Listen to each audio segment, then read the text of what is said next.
Prime Minister. Thank you, Mr. Speaker. Mick Whitley. Number one. Mr. Colleagues and others, in addition to my duties in this House, I shall have further such meetings later today. Mick Whitley. Thank you, Mr. Speaker. In the run-up to the last election, the Prime Minister said that it's wrong that hundreds of thousands of people are forced to rely on food banks to survive. But research released by the Trussell Trust today showed that 1 in 6 people fear that they will almost certainly have to use a food bank in just 4 weeks' time as a result of the government's decision to act the £20 uplift to universal credit. That's over 500 families and 1,000 children being forced into food poverty in my constituency of Birkenhead alone. Will the Prime Minister concede that the cut to universal credit is wrong, and will he change course? Mr. Speaker, in fact, of course, I'm very grateful to everybody who helps with food banks, and they do a fantastic job. But what this government has done throughout the pandemic is to put the most protection for those who need it most across society. And I'm proud of what we've done by uplifting the living wage, and proud of the arm we put around the whole of the British people. Craig McKinley. Thank you, Mr. Speaker.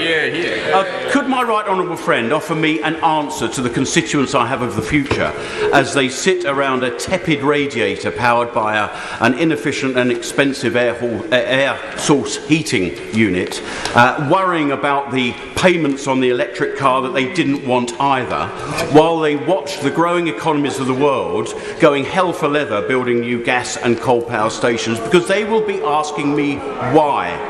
Could the Prime Minister please commit to solutions that are technologically possible to reduce Britain's CO2, rather than uncosted commitments, which I'm sorry we will be hearing a lot of at COP26?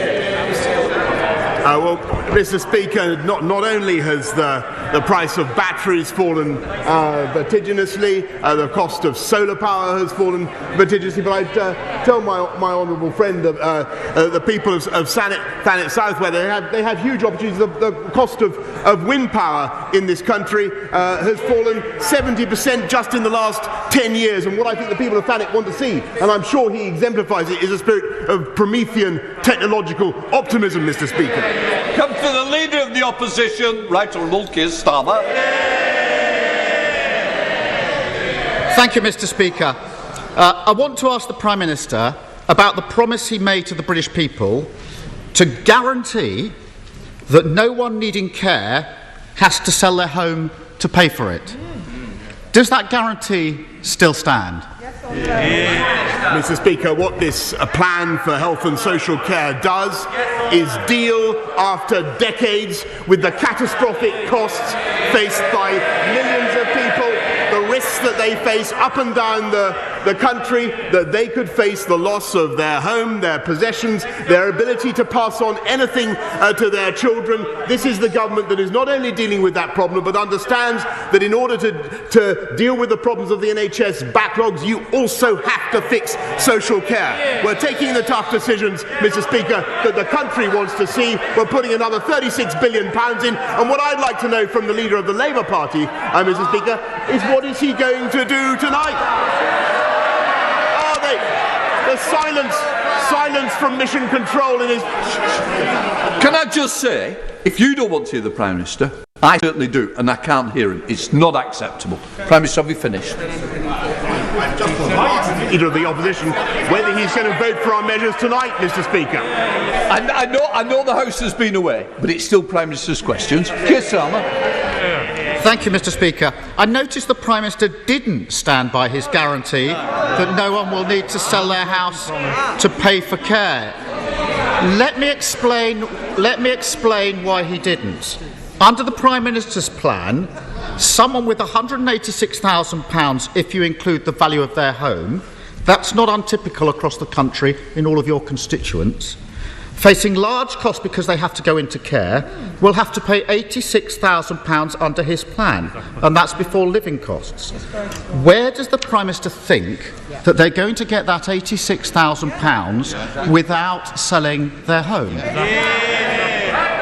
Mr. Speaker, as I think everybody understood in the long debate, a long statement yesterday, this is the first time that the state has actually come in to deal with the threat of these catastrophic costs, and thereby enabling, Mr. Speaker, the private sector, the financial services industry, to supply the products, the insurance products that people need to guarantee themselves against the cost of care.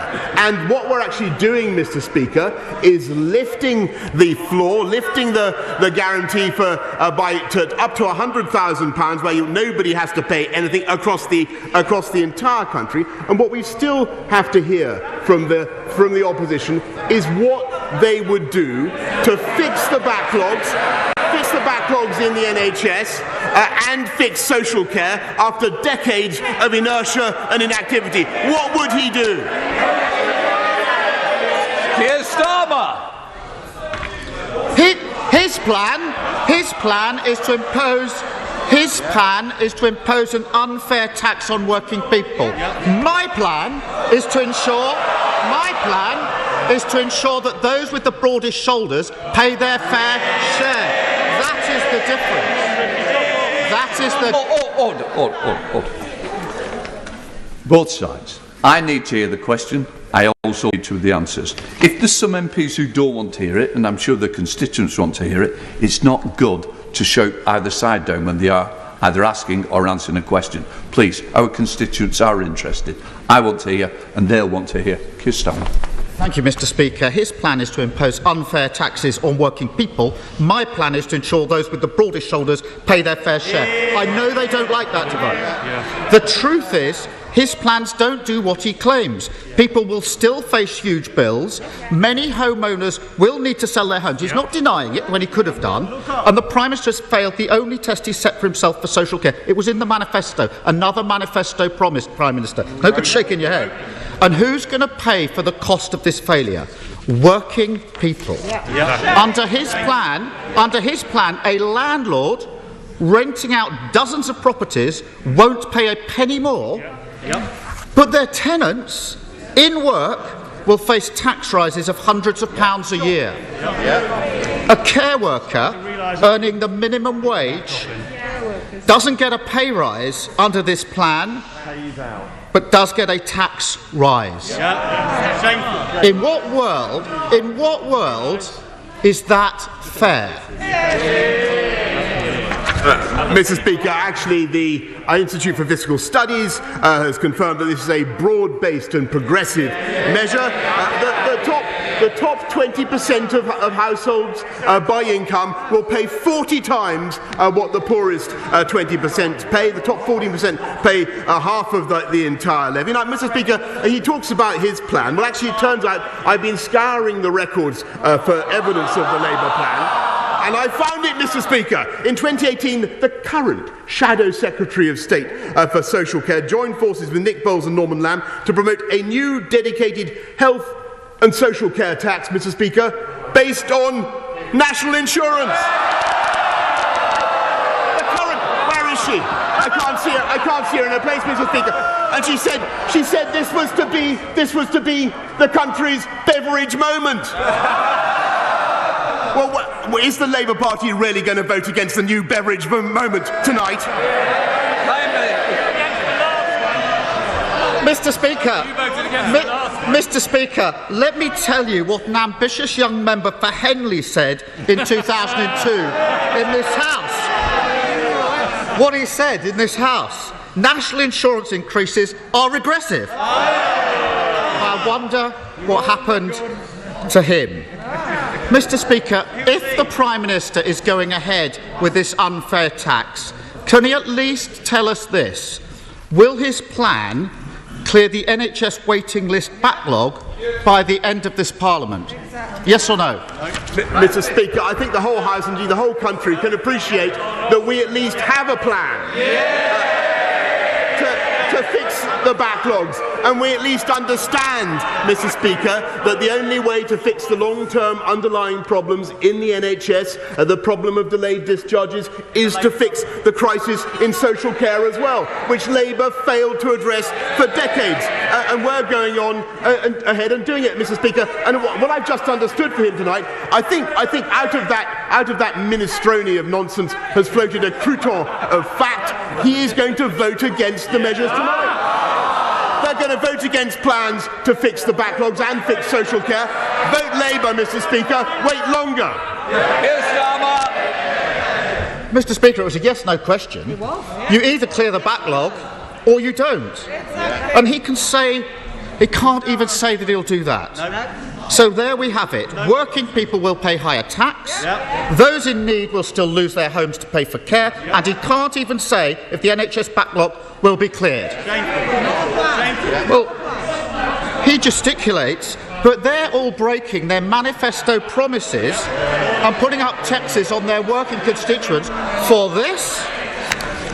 And, Mr. Speaker, tax rises aren't the only way he's making working people worse off. 2.5 million working families will face a double whammy. A national insurance tax rise and £1,000 a year universal credit cut. They're getting hit from both sides. Of all the ways to raise public funds, why is the Prime Minister insisting on hammering working people? Mr. Speaker, we're proud of what we've been doing throughout this pandemic to look after working people. We're proud of the extra £9 billion we put in through universal credit. And, Mr. Speaker, I think people in this House and across the country should know Labour wants to scrap universal credit altogether.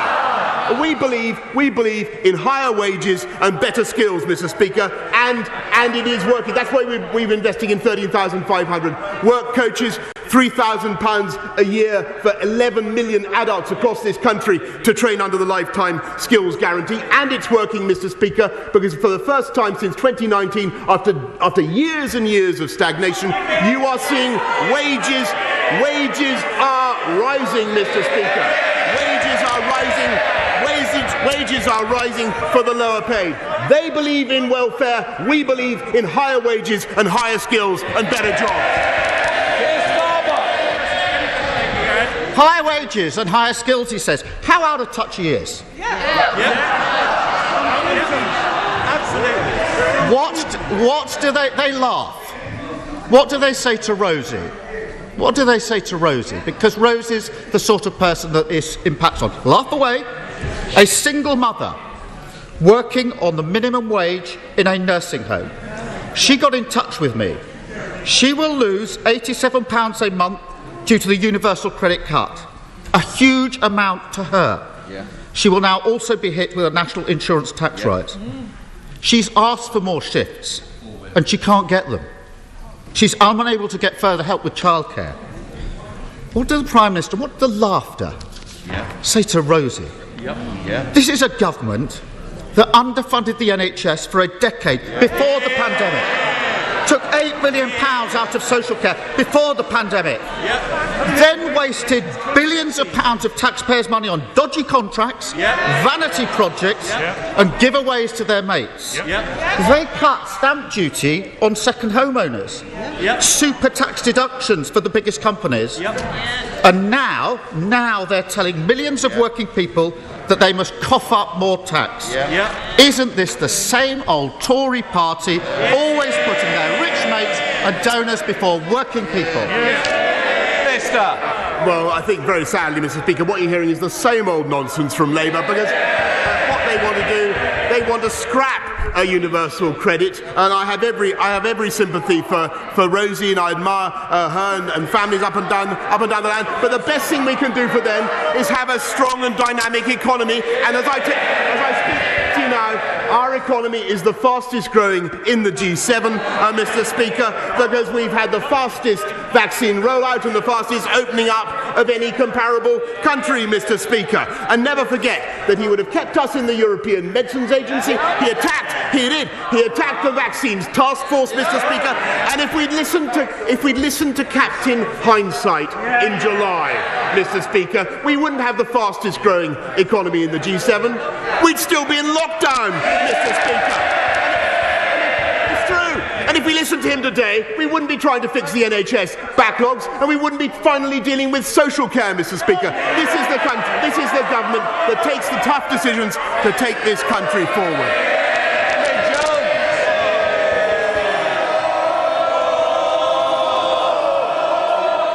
A little more if you listen to Mr. Jones's question, David Jones. Thank you, Mr. Speaker. Does my right honourable friend agree that while the recent extension of the grace periods for the movement of goods between Great Britain and Northern Ireland is welcome, it does not yet amount to a permanent fix of the Northern Ireland Protocol, which Lord Trimble suggests is inimical to the Belfast Agreement? And will he confirm that in the continuing negotiations, the government will draw the attention of the EU to the positive advantages of mutual enforcement as advocated in the recent excellent paper by the Centre for Brexit Policy? Yes, I thank both my right honourable friend and the Centre for Brexit Policy for their analysis, and it's good that the interim period has been extended, because clearly the protocol as it is being applied by our friends in the EU is not, in my view, protecting the Belfast Good Friday Agreement as it should in all its aspects, and we must sort it out. Leader of the SNP, Ian Blackford. Thank you, Mr. Speaker. Yesterday, without consultation, the Prime Minister announced plans to impose a regressive Tory poll tax on millions of Scottish workers. The Joseph Rowntree Foundation estimates that around 2 million families on low incomes will now pay an average of an extra £100 a year because of the Prime Minister's tax hike. Yet again, the Tories are fleecing Scottish families, hitting low and middle income workers and penalising the young. A Tory Work and Pension Secretary, former Tory Work and Pension Secretary, called it a sham. A former Tory Chancellor has said this is the poor subsidising the rich. A former Tory Prime Minister has called this regressive. Prime Minister, isn't this the case that this Tory tax hike is once again balancing the books on the backs of the poor and the young? Mr. Speaker, the right honourable gentleman says there was no consultation. Actually, I much enjoy my conversations with representatives of the Scottish administration, and one thing they said to me was they wanted more funding for the NHS, Mr. Speaker. And I'm delighted that we're putting another 1.1 billion into the NHS and in Scotland, Mr. Speaker, while all they can talk about is another referendum. And I think that is a clear distinction between us and the Scottish nationalist parties about what are the real priorities of the people of this country. In Blackford. No answer to the question, because the facts are this is a tax hike on the poor and on the young, Prime Minister, and you should be ashamed of yourself, Prime Minister. Mr. Speaker, we now know the economic direction of this toxic Tory government. We're going to see furlough scrapped, universal credit cut, more tax hikes for the low paid. Let us be in no doubt, this is the return of the Tories' austerity agenda. It is austerity 2.0. On this Prime Minister's watch, the United Kingdom now has the worst levels of poverty and inequality anywhere in North West Europe. And in-work poverty, Prime Minister, has risen to record levels this century. More Tory austerity cuts will make this even worse. Scotland deserves better. There is clearly no chance of a fair COVID recovery under this Prime Minister and under this Westminster government. Isn't it the case, Mr. Speaker, that the only way to protect Scotland from Tory cuts and the regressive tax hikes is to become an independent country with the full powers needed to build a fair, strong and equal recovery for the people of Scotland? Well, Mr. Speaker, I don't think that is the right priority for this country or for the people of Scotland. And I just remind him, actually, the words of the deputy leader of the Scottish government, who welcomed it when the Labour government put up NI by a penny to pay for National Health Service. He said, "I'm absolutely delighted." There's a guy called John Swinney. "I'm absolutely delighted that the Chancellor of the Exchequer has now accepted that progressive taxation is required to invest in the health service in Scotland, Mr. Speaker." I mean, get your story straight. This is more cash for people in Scotland. It's more investment for families in Scotland. It's good for Scotland and good for the whole of the United Kingdom. Thank you, Mr. Speaker. The growing populations of Grantham and Stamford require a long-term integrated healthcare strategy. Can the Prime Minister confirm what action the government is taking to implement regular reviews of healthcare provision to meet the future needs of my constituency? My honourable friend is quite right. He's a great advocate for people of Grantham and Stamford, and the Health and Care Bill will ensure that there are integrated healthcare partnerships, bringing together local authorities and local healthcare. But there is more to be done, and that will be done in the forthcoming white paper. Ed David. Mr. Speaker, yesterday's social care plan forgot family carers. Yet we're the millions wiping bottoms, washing and dressing our loved ones, whether they're elderly or disabled, ill or dying. We carers just want a fair deal. So will the Prime Minister raise carers' allowance? Will he guarantee proper breaks for carers? Will he change employment law so we can balance caring with work? And will he ensure there are enough professional carers to help, starting with a new visa for carers? Mr. Speaker, we carers have a lifetime of ideas to improve our loved ones' care. So why does the Prime Minister keep ignoring us and taking carers for granted?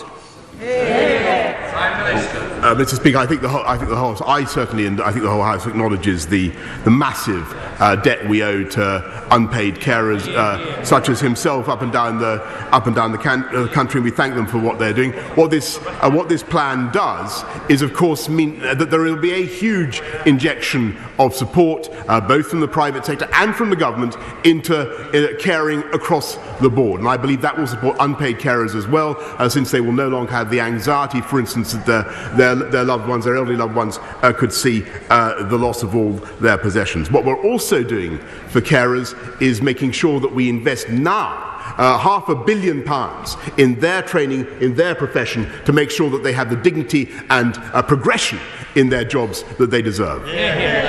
Rob Roberts. Thank you, Mr. Speaker. Ainion and Ethel Jones from Mynydd Mostyn Dairy in my constituency have created a real buzz. By serving a self-serve milk facility on their farm for the local community.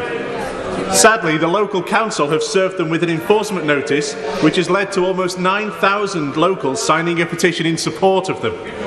Does my right honourable friend agree that businesses that have done their best to survive and diversify over this horrendous last year should be supported and not threatened by the local authority as they do all they can to grow their business?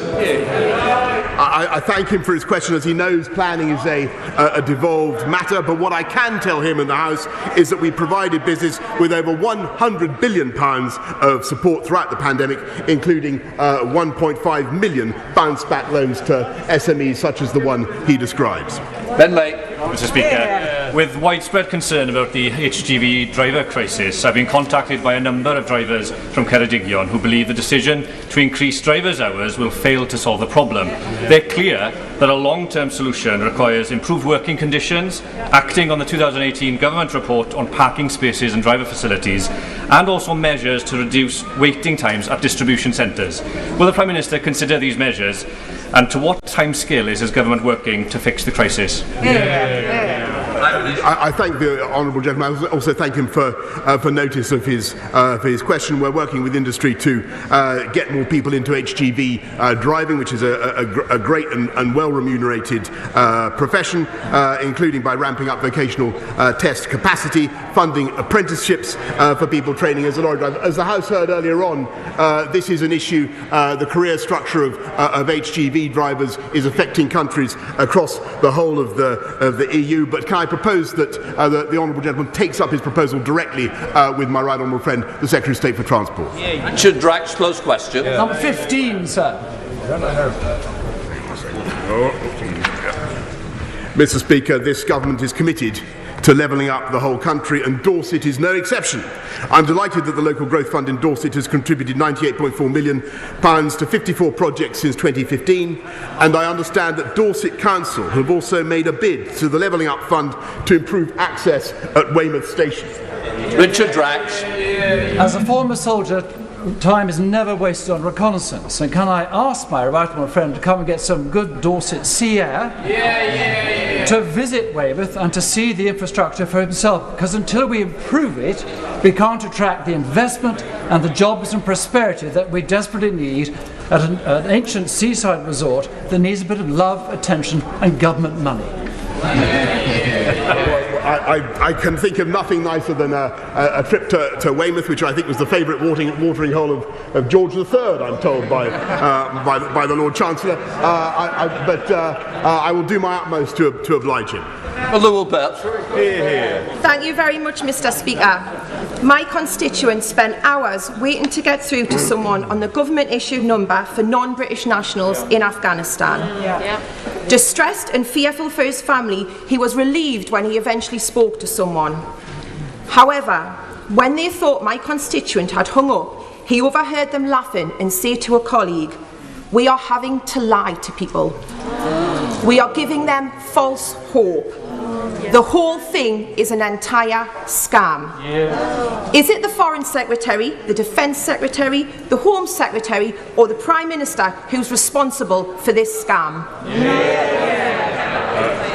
Mr. Speaker, I think the whole country should be proud of what we've done to welcome people from Afghanistan. Operation Warm Welcome continues, and as I speak to you, Mr. Speaker, we've already received more than 15,000 people from the Kabul airlift, the biggest exercise this country has undertaken. I'm sorry to hear about the particular case that she raises. Can I propose that can I ask her to send it directly to me, and I will take it up? Anderson. Thank you. Thank you, Mr. Speaker. Now then, we have thousands of illegal immigrants arriving on our shores every single month. When are we going to take some direct action and send the boats straight back? Mr. Speaker, I share the indignation and the frustration of my honourable friend at the cruel behaviour of the gangsters, the criminal masterminds who are taking money from desperate, frightened people to help them take a very, very dangerous journey across the Channel. This is a perennial problem, but my right honourable friend, the Home Secretary, is dealing with it in the best possible way, which is to make sure that they don't leave those French shores. We depend to a large extent on what the French are doing, but clearly as time goes on and this problem continues, we are going to have to make sure that we use every possible tactic at our disposal to stop what I think is a vile trade and a manipulation of people's hopes. Neil Hanvey. Thank you, Mr. Speaker. According to the Joseph Rowntree Foundation, my constituency, Kirkcaldy and Cowdenbeath, is the fourth most impacted by the cut to working tax credits and universal credit. And it's impacting families that are working in multiple jobs.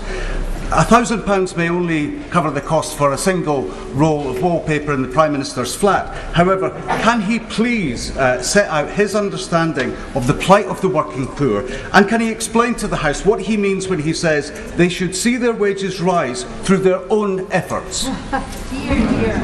Mr. Speaker, I think that everybody sympathises with people who are on low incomes, who we've tried to protect throughout the pandemic, and my right honourable friend the Chancellor brought forward a package that was recognised around the world as being almost uniquely progressive in the way that we directed funding and support at the lowest paid and at the neediest. And that was quite right. But what we're also now trying to do, Mr. Speaker, is ensure that we have a high wage and high skilled jobs-led recovery. And that is what is happening. And I'm proud, Mr. Speaker, to be a Conservative Prime Minister who is seeing wages rise now for the lowest paid by the fastest rate for many years. James Ray. This is, I think, the first opportunity the whole House will have to thank all of those who played a role in rolling out the superb vaccine programme over the last 6 months or so, ranging from the whole of the National Health Service, the military, and if I may, Mr. Speaker, a particular word for the Order of St John Ambulance, of which I have the honour to be an honorary commander. All parties in the House who might have an interest in St John will have an opportunity to thank them personally, if they'd like to do so, in a reception which I'm hosting on the terrace straight after PMQs today. And it might be that you, Mr. Speaker, or perhaps the Prime Minister or others would honour us with their presence just to thank these thousands of volunteers who've done such superb work over the last 6 months. I indeed join my honourable friend in thanking the St John's Ambulance for everything that they do. They've been fantastic, and I've met many St John Ambulance volunteers during the last 18 months who've done an absolutely astonishing job. I don't think I can myself come to his reception, but I hope it will be well attended. I'm sure it will be very well attended. Can I take this opportunity, Mr. Speaker, to urge everybody in the country who has not yet had a vaccination, who is eligible for one, to get it as soon as they can. Peter Kyle. Thank you, Mr. Speaker. With a net approval rating among Tory supporters of -53, can the Prime Minister get to his feet, put his hand on his heart, promise the country, this House and his own supporters that the Education Secretary is the right person for the job and he's up to the job? Mr. Speaker, I think the whole House will recognise that the Education Secretary has done a heroic job of dealing with a very difficult circumstance in which we've had to close schools, Mr. Speaker, during the pandemic. And never forget. I think the job of teachers, the job of parents up and down the land would have been made much easier if Labour and the Labour leadership in particular had the guts, and he'd had the guts to say that schools are safe, Mr. Speaker. Gillian Marshall. Thank you, Mr. Speaker. Does my right honourable friend agree with me that our constituents, including mine in Hertford and Stortford, should come forward, see their GP if they have concerns about their health, and that his statement yesterday should give them assurance, confidence that this government is there for the NHS and that the NHS will be there for them in their time of need? Yes, Mr. Speaker, and that's why we're putting another £36 billion under the measure we're putting forward tonight. And I'm absolutely astonished that the party of Nye Bevan has repeated or confirmed today that they're not going to vote for that. We want GPs to be seeing the right people at the right time. We want to fix the waiting lists, Mr. Speaker, and that is the objective of the measures that we're bringing forward. Thank you, Mr. Speaker. Funding for organisations helping vulnerable or hard-to-reach citizens with the EU resettlement scheme is due to end at the end of this month. My own constituent tried to get assistance from local citizens' advice in March, but funding cuts meant they couldn't help him. He's been unable to get support from the Resolution Centre either, and has now been refused settled status. So can I ask the Prime Minister what practical support will be provided to EU citizens still navigating this system, and what does the Prime Minister advise my constituent to do to ensure that he has the right to stay in his home of 47 years? Well, I'm of course sorry to hear about the troubles her constituent is experiencing, but I would just remind her that under the EU settlement scheme, we have helped, I think, almost 6 million people to settle in this country. I think a number which is far more than double the number that was expected at the time of the Brexit referendum, Mr. Speaker, and I think a tribute to the compassion of this country and its willingness to help those who come here and make their lives here. Tom Bell. Thank you very much, Mr. Speaker. St Francis Tower in Ipswich has been a beneficiary of the Building Safety Fund. However, Oanda and Block Management, who manage the building, have put a shrink wrap on the entire tower, which is going to be on there for up to 12 months. So many of those tenants who are desperate are living in darkness for 12 months, and they've put bars on the windows so they can barely open them. Does the Prime Minister agree with me that yes, this vital work needs to take place, but we need to balance, we need to do this work quickly with the lives and the mental health of those people who are desperate and are in that tower right now? My honourable friend, I'm sure, raises a very important point. I will study the detail of what he said. I will ask the Secretary of State for Communities and Local Government to take up the matter directly. Gareth Thomas. Mr. Speaker, working people who are graduates, such as a newly qualified nurse, earning the average wage or under, will face a marginal tax rate of almost 50% under the plans he is bringing in today. Isn't this yet another example of the Conservative Party asking those on lower incomes to pay more so that his privileged friends have to pay less? No, Mr. Speaker. As I've said, the top 20% of income households pay 40 times more than the poorest. And as for pay for nurses, Mr. Speaker, that is exactly what this measure funds. And that is why it is so astonishing that he and his party are actually determined to vote against it tonight. Final question, Peter Bone. Thank you, Mr. Speaker. This Friday, I have a private member's bill, Asylum Seekers Return to Safe Countries Bill. The intention is, if an asylum seeker comes to this country from a safe country, they're returned to that country, and it would end the problem of people coming across the Channel. Would the Prime Minister urge his colleagues to vote for the bill on Friday? Mr. Speaker, what I can tell him is that we have brought forward the Sovereign Borders Bill, which of course will no longer make it possible for the law to treat somebody who's come here illegally in the same way as someone who has come here legally. And I think it is high time that that distinction was made, and people understand that there is a price to pay if they come to this country in an illegal fashion. Can I just say, there is some disappointment we didn't get through the list. Can I just say, an appeal to the leaders to see if we can speed up to get those members who miss out. Point of order. No, point of orders don't come now, come after UQs. We've got... What is it relevant to? We've got an urgent question. And normally they come after UQs. Yeah. That's that you know that better than anybody. You're the expert. In fact, you're Mr. Protocol. You know better than me. We now come to the urgent question, Alistair Carmichael. Thank you.